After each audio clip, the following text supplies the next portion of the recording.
माझा मुलगा आजारी होता तेव्हा मी या सज्जन माणसाकडे मदत मागायला गेले, तर यांनी माझ्याशी अतिप्रसंग करण्याचा प्रयत्न केला। गावातली घाण आहे, मारू द्या ना चपलाने। काय करताय तुम्ही? बोला ना काहीतरी। थांबवा, हे सगळं काय चालू आहे? थांबा, काही ना हातात घेऊ नका। या गावातल्या दुष्ट प्रवृत्ती आणि दुष्ट व्यक्ती यांना शासन करण्यासाठी ही पंचायत समर्थ आहे। तेव्हा माझी आता पंचायतीला अशी विनंती आहे की सर्व साक्षी पुरावे लक्षात घेऊन भाऊ आणि कोयना यांचा योग्य तो न्याय निवाडा करावा। या सगळ्या साक्षी आणि पुरावे यांचा विचार करता असं सिद्ध होतंय की कोयना आणि भाऊ हे दोघेही व्यभिचारी आहेत। या कोयनाने भाऊशी अनैतिक संबंध ठेवून मुलाला जन्माला घालण्याचा प्रयत्न केला आहे, म्हणून गुरुवाने कोयनाला सुटचिठ्ठी द्यावी आणि तिला घराबाहेर काढावं आणि अशा कुलटाबाईला या गावातील कुणी बी थारा देऊ नये। पंचायत ही शिक्षा तिला देत आहे। नाही, असं नका करू। माझं ऐकावं, हे समजा खोट आहे। कोणीतरी माझ्यावर विश्वास ठेवा। तुम्ही का गप्प उभे राहिला? तुम्ही तरी बोलव।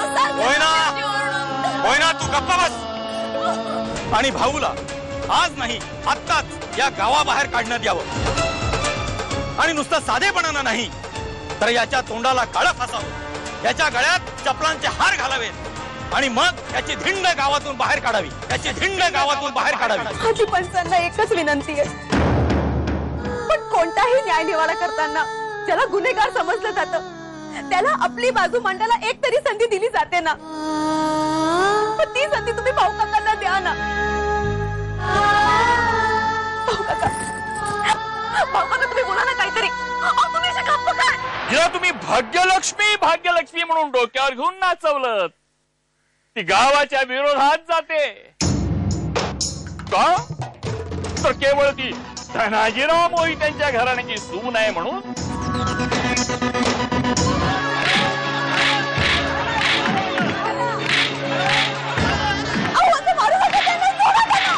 काशी ऐक, माझे सगळे पुरावे त्यांच्या विरोधात आहेत। सगळे पुरावे खोटे आहेत।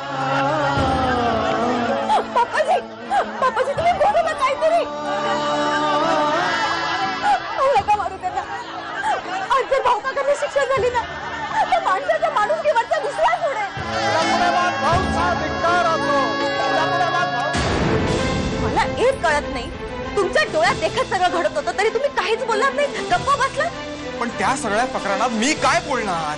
हे सगळं त्या बाप्पाजीने रचलेलं कारस्थान होतं आणि तुमच्या काही न बोलण्याने ते यशस्वी झाले। काशी, माझ्याही न बोलण्याला काहीतरी कारण होतं। तुम्ही भाऊ काकांवर अविश्वास दाखवला। नाही काशी, असं काहीच नाहीये। मला काही ऐकायचं नाहीये।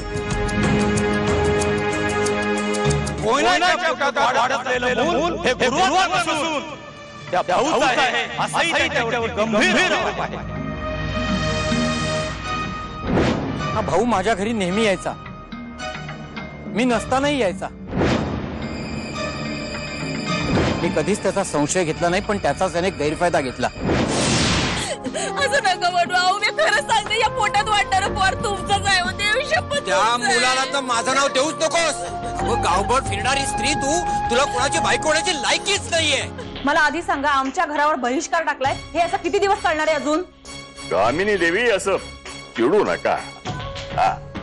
पण त्या आधी एक लक्षात घ्या, आपला दुसरा काटा तो भाऊ, तो गावाच्या बाहेर त्याला घालवून दिला। पुनश्च अभिनंदन।